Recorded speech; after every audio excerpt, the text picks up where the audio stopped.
It's Behind the Remix. It's DJ Mike Lowry. So let's get right into it. Trick Daddy and the AKA.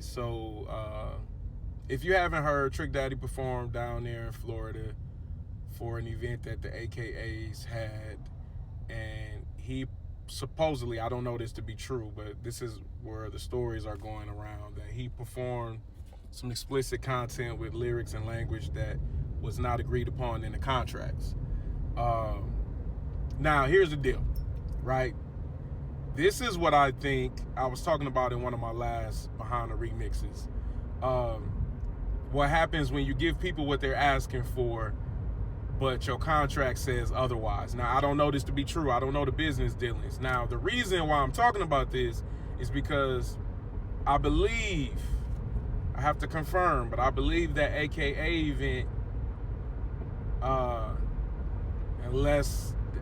never mind, I'm gonna change that. I wasn't a part of that AKA event, but there was another one that went on this past week that I was a part of, that I did the mix for, and the mixing.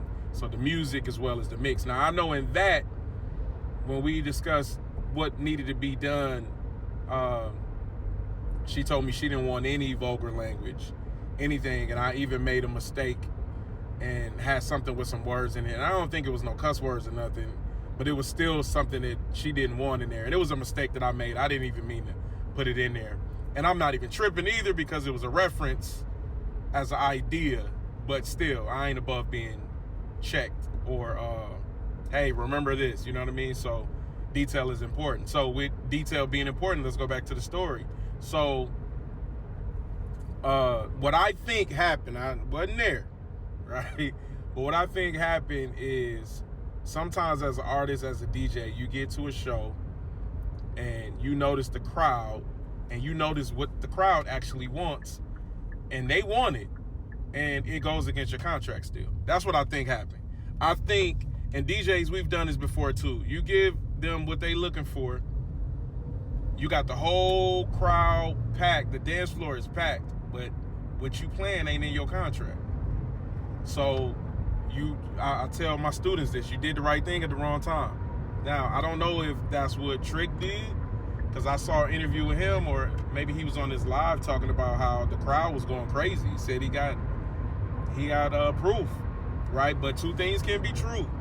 You could have that proof, and they could have been losing their mind, going crazy, but the actual person of contact, the actual contract says this ain't supposed to be played in this fashion. Clean version, or I don't know what the contract said. But I do know, seeing some business talks on the AKA side, that they knew who they hired, what he was capable of, and they put in the contract what they wanted and didn't want. The contract that he signed, right? So I don't know.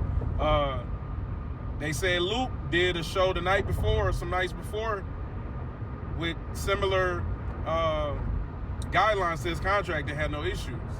So this is a tough one, y'all, because you literally can give the people want, but it goes against your contract, right?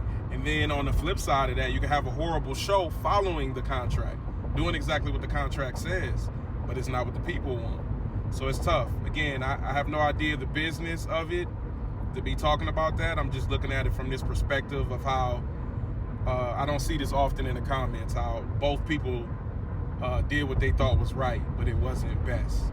And people would say, well, what he did was wrong because he didn't follow the contract. I can understand that. From him as an artist perspective, all we have sometimes is those oohs and ahs from the crowd.